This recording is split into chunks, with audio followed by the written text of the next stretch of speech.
You know, this is the part of the session where we drill down. We got about, looks like about 5 stocks. One of the things we're talking about, just to set the context here, is that we're going to, because, you know, for me, you kind of start at the top because, you know, the markets move sectors, sectors move stocks, and vice versa. And so, you know, we always need to understand what this pull looks like, right? Above whatever the stocks are that we're examining, these stocks. And so it's kind of nice to set the context, you know, what do we think the general market's going to do? Because that has a big influence on what these stocks will do. So to put that in context, I just thought it'd be nice if we start with the general market and then use that and run from that. So given that, you know, if we go back, and I'm actually going to, I'm going to pop over here to the weekly. You know, we have this range that's set up here now, and we're kind of in the top third of it, right? We're up in this top third of the range. And so we know that if this range is going to hold, then we're kind of in the, you know, not a lot to gain type from the up, you know, from an uptrend type perspective, and more to lose from a downtrend type perspective if it were to go down. So there's, you know, 2/3 of it's to the bottom of us, and we're in the top third right now. That's on the weekly, and that actually, you know, we could actually pull that back and say that's been in effect back all the way back to here, right? Except for this big dump that took place last year. So the range thing, you know, can be looked at as inverse head and shoulders. You know, if you're into all that stuff, you know, you could kind of say you got this big inverse head and shoulders type thing going on, and if this thing breaks out, you know, it's got a long way to run, etc.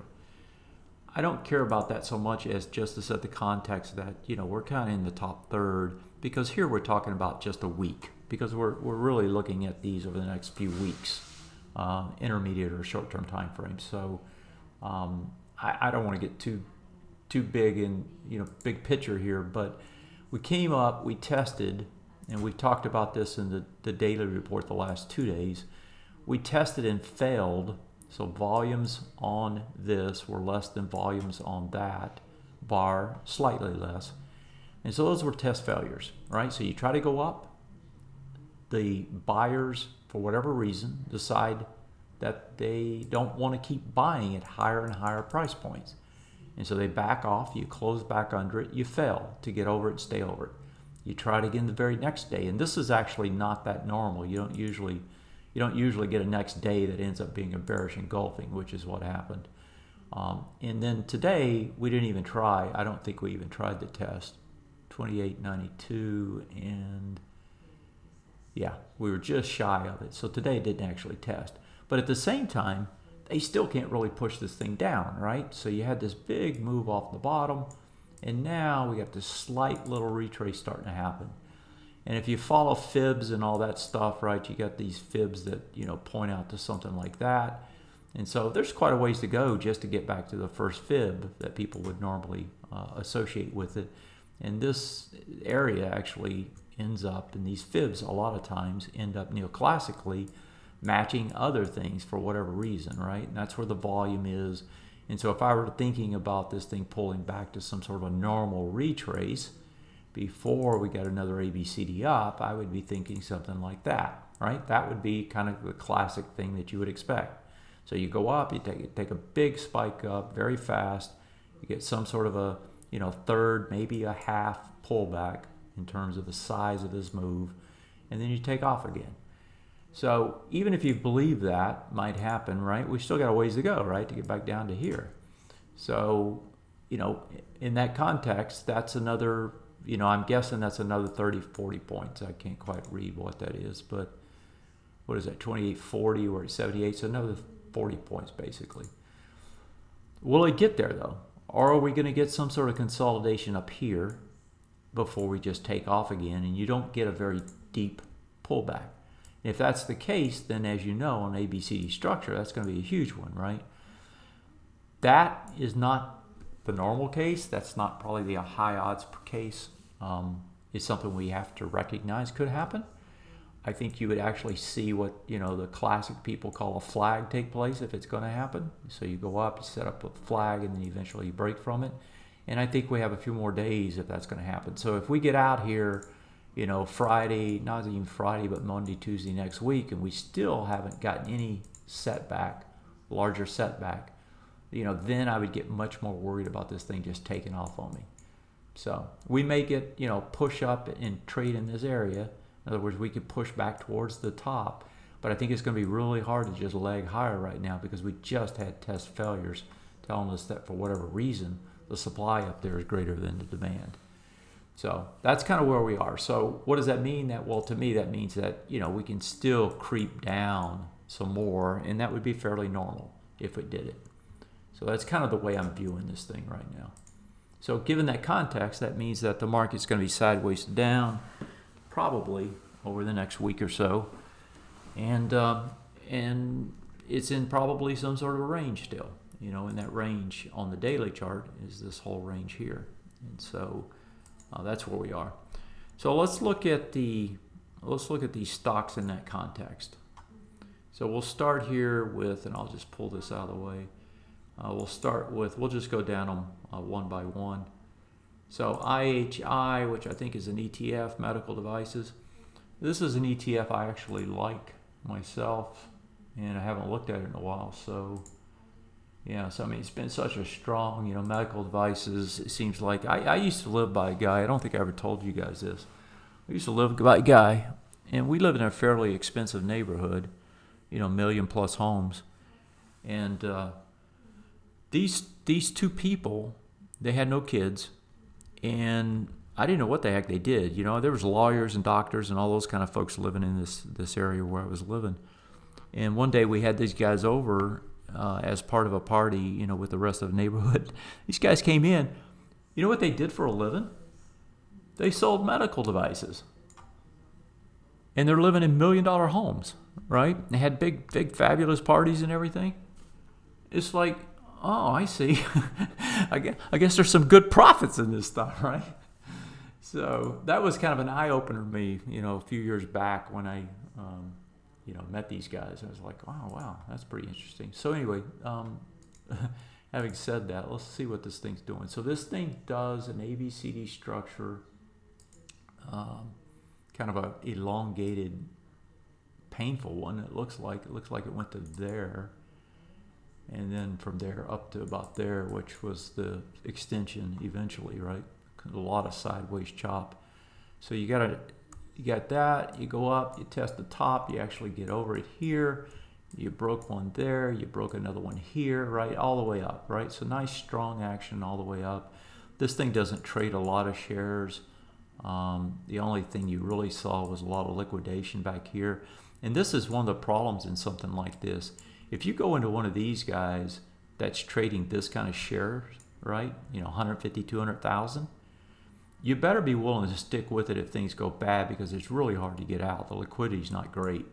And that's what this is, right? These are people just throwing stuff out and probably taking a bid-ask spread of $1.50 or something on the way down, or even more than that, given the price point.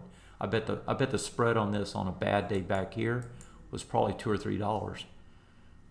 And so they're not easy to get out of if things go bad. So you kind of have to be careful.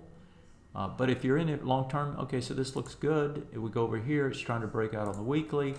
And even though you don't have a swing point high up here because this bar was within 6 bars, new highs, you know, it's trying to leg up again, in other words. So all of this looks good. Nothing wrong with it. If it breaks out this week, you know, you kind of had a good extension already. Is it worth it? Yeah, it's hard to say. It's a hard call. I think this is one of those things. If you're gonna push into it, you take some on the breakout. You know, maybe you take a 30% of what you want or something, and then you try to buy the retrace and get the rest of it. If there is a retrace, and if it just legs up without you, then eventually you get some retrace, and then you buy whatever else you want there. So, and the only reason I say that is because it looks like you're going to get multiple swing point breakouts if it does. So if this week's strong, your general market still looks good, this thing could actually get the breakout and hold it. You just don't like to see this much extension, right, that you're trying to go into. What is, how many percentage is that? 18 on 218. It's about 10%. It's not outrageous, but it's still kind of rich. So that's kind of the way I see that one. I don't know if y'all, if that, I assume whoever threw this in here was thinking that they wanted to buy this and probably was thinking they want to get a retrace or something.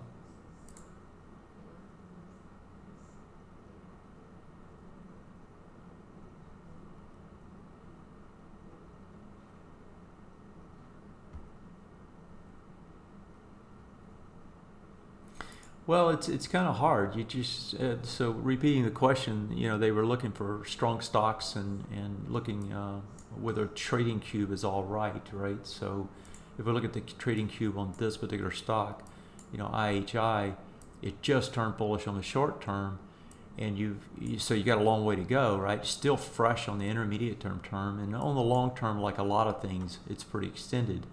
Looks like this one is in the Russell, although here it's an ETF. I don't know that this really matters that much. That's one thing about the IHI. The Russell is tied to the AMEX in our system, and the AMEX is why you see Russell here. There probably is a better way to actually do this. I'm not sure what it is, so I kind of, you know, not sure this is representative, should I say, of IHI. What would be?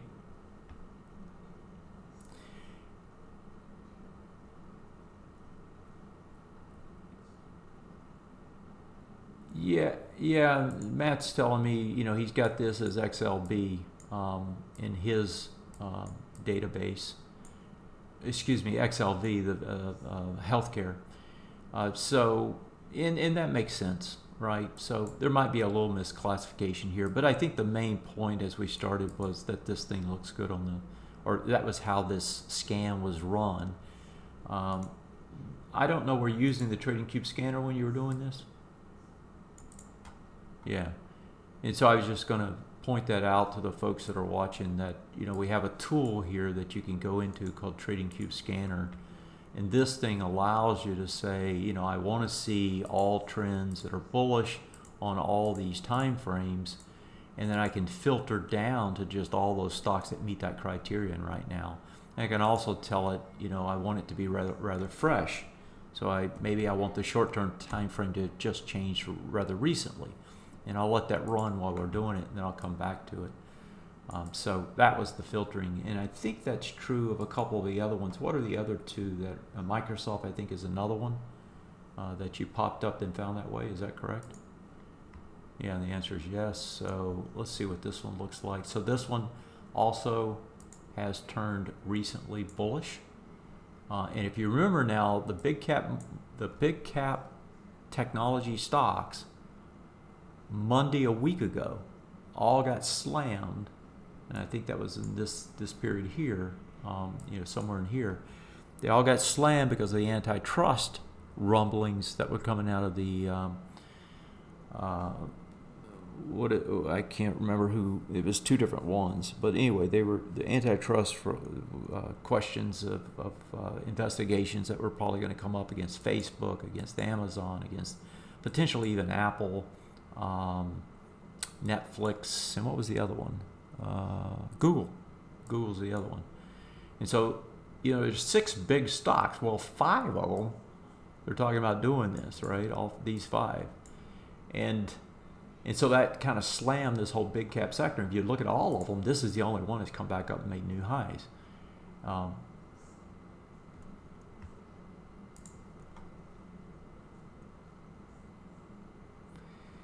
Yeah, and so Matt's telling me this thing went up and fell on less volume. And this was, you know, I forgot to run the program. It looks like it didn't run by itself for some reason, so I don't have the latest data here. I don't know what it did today. But yesterday it had done like a bearish engulfing after a pretty strong move up, which would say it probably pulled back, which is probably... Yeah, which makes sense. Now you got a long bar here. You've got 2 swing point highs that broke over, and that was why it was able to go from bearish to bullish on one bar. because it went sideways on this break, on this swing point high, and then it went bullish on that break. Gets over it, and the retrace should bring you into here at a minimum, but the one that would be much more interesting to me would be somewhere around right here, about 128.50. And so I think that's probably anything close to this area is probably not a bad place to look at it. And if you think about it, it's not bad from a number of perspectives. A, you don't have to risk a lot if you're trading on the daily time frame, for example, right? Because you don't have to go too much farther than this low of this bar. If you want to be really safe, you know, you could use this big bar, the top of it, and get back here and say, okay, I'm going to allow myself that much room, but I'm actually shooting for some sort of a ABCD structure, and I know this is getting messy and I could clean it up, but you know, something like this, right? It takes you way up. And so you're shooting for a lot on a risk of not that much. And so the deeper you can get it, the better. That always sets up your best price, which sets up your best trades. Let's see what the rest of this looks like. So it goes over, under, and you, again, here you won't have ABCD, I mean, you won't have swing point highs to break because this has been too strong, which also we know is a good thing, not a bad thing. So yeah, I like this. I like it a lot. I like it on a retrace. And I think because big cap is under pressure, I think you'll get that retrace. I think you'll see it come back in to 128, 129, which is probably not a bad place to look at it. And what was the other one, Edward? So the other one is UNP, Edward tells me. UNH, Edward tells me. So let's put in UNH. So this is United Healthcare, I believe. Yeah, it is. Okay, now this one has been under a lot of pressure of late. Yeah, because I remember looking at this. Now, when we say a lot of pressure, it always depends on your context, right? Because if you go back here to the monthly, yeah, this thing is still quite bullish, right? And so the range is something like that. And like we were just talking about, the S&P is at the top of its third. You know, this one is the bottom of the third and just trying to break out over that area. And we can probably see that more clearly here because this is the breakdown bar right here. And you can see it changed trend, and you had a big wide price spread, and then you had a huge volume day the day after. So you have risk of this if you get into it more than a third. So once, the way this is a magnet, the way magnets work, right, is they don't mean a lot until you leave them. So as long as you're inside of it, you know, it doesn't really mean magnet. It's only when you leave that it becomes a magnet. And that means that its price is going to be magnetized towards it. And if it gets into it more than a third, so if you kind of take the magnet bar and you know, you can just visually divide it up in thirds. If you get into it more than a third, so if you get back in this one around 228, then it's going to be magnetized towards the bottom, right? And it gets a much more high probability that it's going to get down and test that low again. So as you pull away, you don't want to see it come back in again, because then it becomes risk, especially if you're trying to buy it, right? If you're trying to go long. Now, if you're trying to go short, it's a different thing, right? Once it gets down here, you know, you've got a good chance that you're going to get to the bottom. So if you're trading that side of it, well, that's what you do. I think you're wanting to trade this long. Is that true, Edward? Given the long term?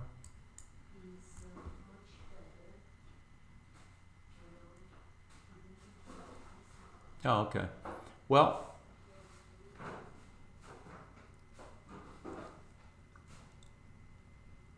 yeah, so let's do this one, and we'll go back to UNP. Edward's telling me UNP was the one we were wanting to look at, but this one's actually interesting enough to continue. So let's finish this, and we'll go back and do UNP right quick. So this is the breakdown bar. Anytime you have a breakdown bar, you have to get back over it, right? To even have a chance of setting anything up. This was a breakdown bar over here. This was the breakdown bar. You get over it here, and that gives you the potential to actually do something to the upside. And so you'd have to look at more than just that. For example, you had a swing point low that was broken here. Excuse me, there, right? And so that was the retest region. It gets over it. That's all good stuff. This didn't do what you would expect. This actually failed, even though it probably should have tried to get higher. So anyway, the breakdown bar is the first hurdle. Anytime you come back, this thing's back up to the breakdown bar. Because you have this stair step down, I think you have to be careful with this thing until it actually shows you that it's going to do more than just get over it. So once you get over, especially something that's broken down twice like this, once you get over it, I would let it trade up, and then I'd look at the retrace, and if it can hold this and start back up again, then you buy and you put your stops right up underneath it, underneath this breakdown bar.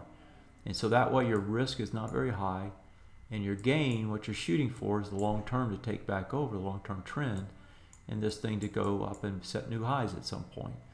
And so, you know, something like this that hasn't shown me recently that it can hold, I wanted to prove that it can hold by getting over it, coming back into it, like this one coming back into it right here, where it did it here, or even here, and showing me that it can stay above it. And like on this bar, I might have believed that, had bought it somewhere up here, but at least my stop isn't that far down where I'm not risking a lot. And so that's usually the way I try to trade these things. Let's go to the other one, which was UNP, which was the one that was probably bullish. I had just broken and became bullish or something. And now it's bullish here. So this is strong long term, strong short term. The only problem here, let's just take them all time frames. The only problem here is this one has a retest regen. Once it gets over it on this bar, there's a retest regen that it fails right there. And so that tells me that what was up probably is sideways. And so I'd be very hesitant to try and buy this until I see something else stronger hold it. And this would be the bearish, bullish retest regen elsewhere, which has pretty good volume on this bar. I think this would be very hard to break down. You got this bar, the big volume bars low, and this retest regen. If this came into here, right, that would be a place that one could really look at it hard for at least a bounce, if not something more. But I think right now you're probably stuck on the weekly with some sort of sideways trend, which is not bad. It just says that you're not going to take off. So even if you assume it stays up here, right, you could just watch it and wait until it tries to break out. If it does get the deeper one, right, then the little range down here, I guess you could say, I wouldn't do that. But you know, the retest regen is this area. And so I would look at this bottom part of it because it's the second trip. I'd look at the bottom part of it and say, you know, you should expect it to get to the bottom third. And if it can hold that area, you know, then you might want to try and trade it back up with stops fairly close underneath. You see what the daily looks like. Yeah, the daily kind of confirms what I'm thinking on the weekly too, because the dailies had the same sort of failures. Right, so you get over a swing point high. This one so far, it hasn't gotten over it yet. Where was the swing point high prior to that? This one here. So the swing point high was there. Clear failures down here. Gets up over it, tries to break a swing point high, does a test failure, it looks like, on the swing point high. Right, volume on this bar, much more than volume there. So yeah, all of this simply says that this thing's probably going to drift, right? Try to drift to the downside, sideways to down. So I wouldn't do anything with that until it got deeper, or it just has more time to build up strength to try to go higher, even if it doesn't get that deep. Okay, we got two other ones here. I'm going to go to TSN. So this one is Tyson Foods. And I think this one was yours, Matt.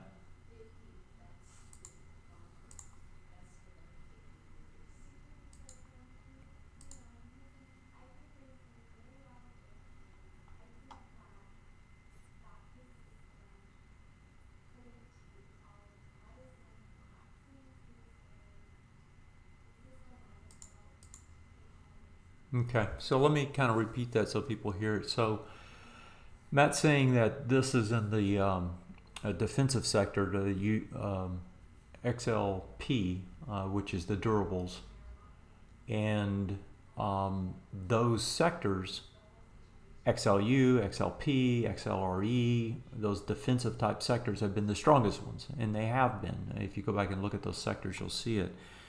And on this particular one, Matt's looking at the fact that this thing is holding right up here on the weekly and on the monthly. It's trying to do a breakout on the monthly, or setting up to do a breakout potentially here on the monthly.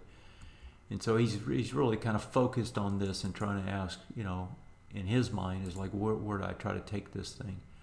And take it, by that I mean get long.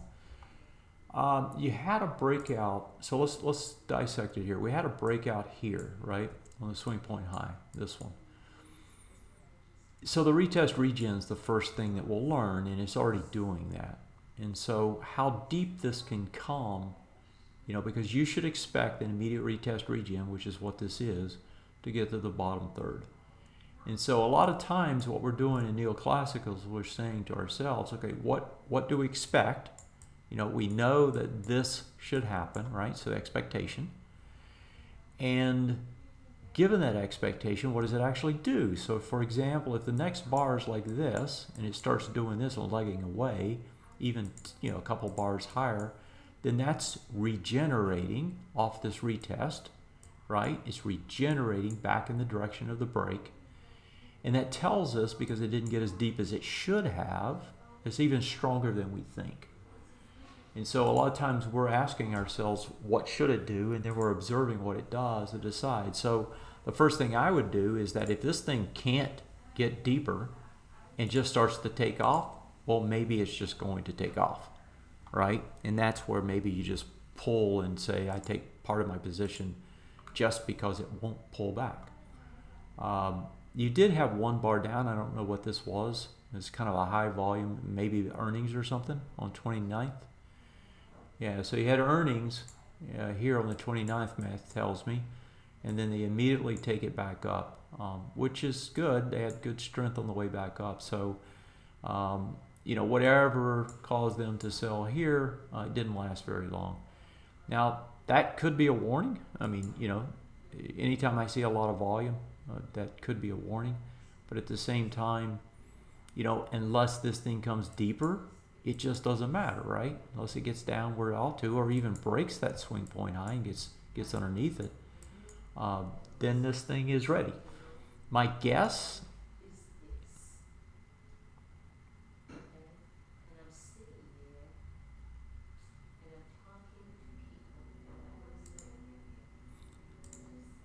yeah, so Matt said he's looking at about the 79.80, is that what you said?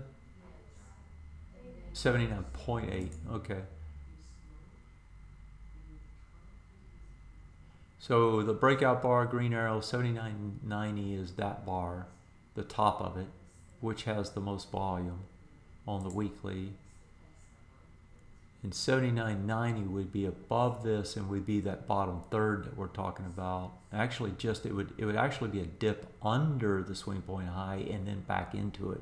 So what you'd really want if you're going to buy it, and so that's kind of a hard buy at 79.90 or 79.80, because this says that you really want it to come down and close back up inside and pick you up on the move, which you won't know when it happens, right?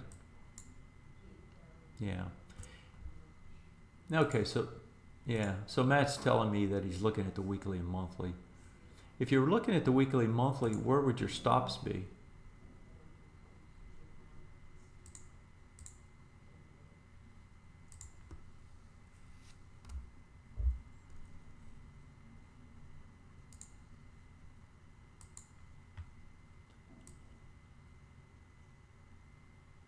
Yeah, so Matt's telling me that this area right here is where he's looking at. So your stop would be an ATR underneath there somewhere. And the buy, again, would be, let's try to get this right. The buy would be somewhere in here. And the idea is that you've got huge ABCD structures, probably, is what Matt is thinking. That, you know, at some point, right now they've got this, right, would project on back up to new highs.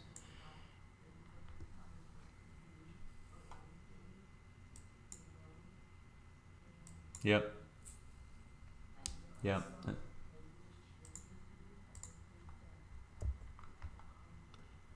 Yeah, Matt's saying that one of the things that we might want to consider on the stop is the fact that these swing point highs over here haven't been tested.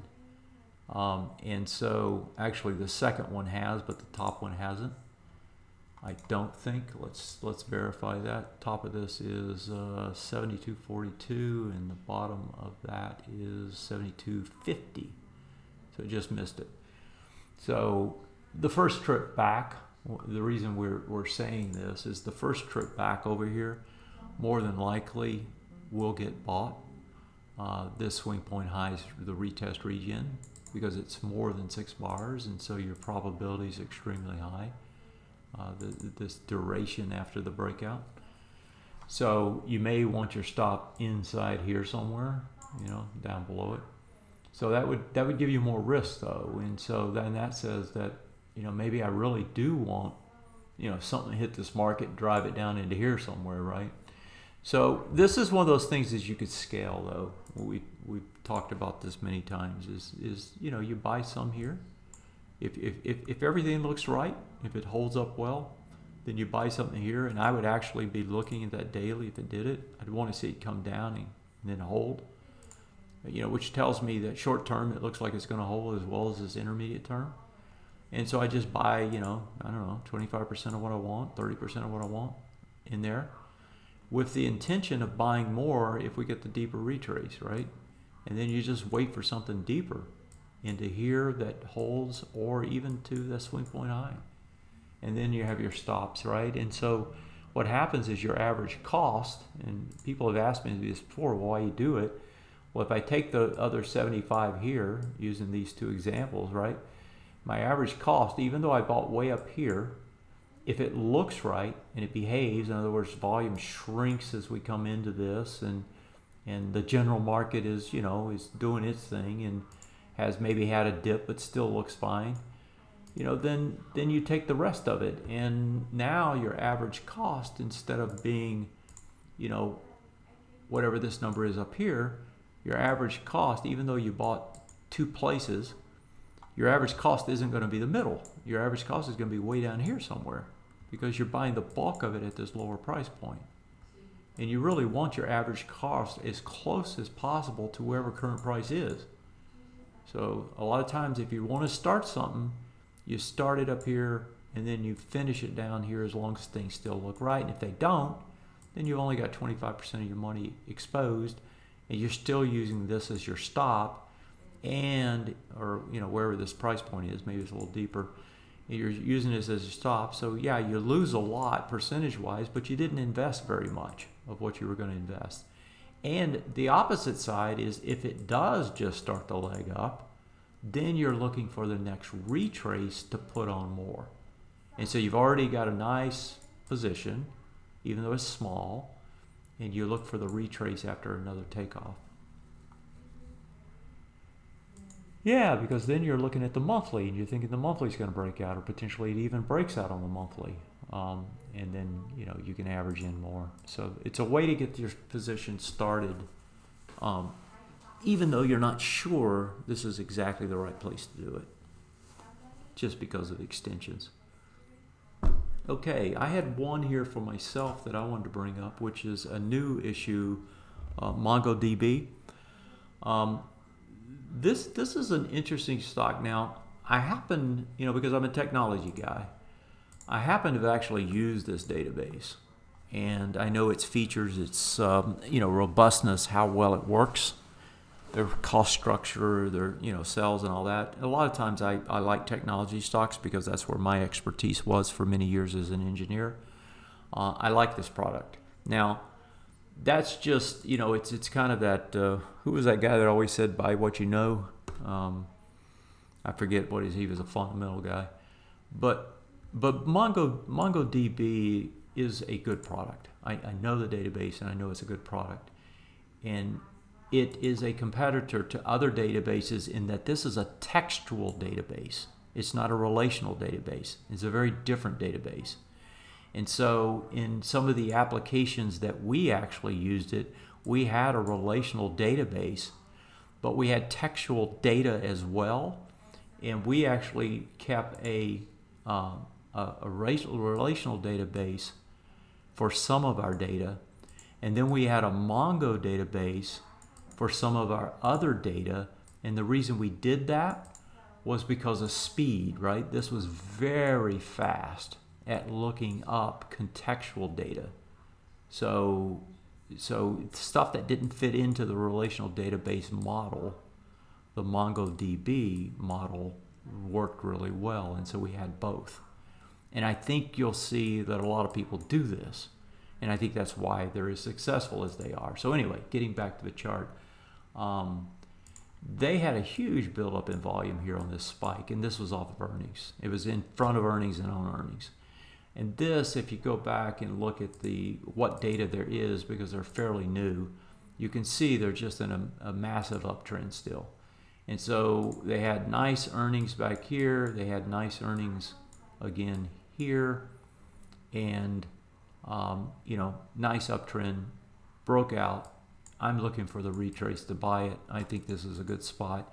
Not only if we go back and look at this, the top of this bar is 154, bottom's 143. Now, I always like to take those and go back and say, okay, where is that? That's in here, right? This area. That's a good spot. It corresponds to all the volume that I saw in here. That would be this swing point high, the break, and the retrace. And so that area there to me is the sweet spot, which just so happens to be where these beautiful charts tell us the retrace is. And so that's the area I'm looking for if we can get back there. I know it was up today. All these spec stocks are up again today. But good looking stock, guys. You might put it on your list. So, okay. Anything else on y'all's end for this session? And if not, I'll save that.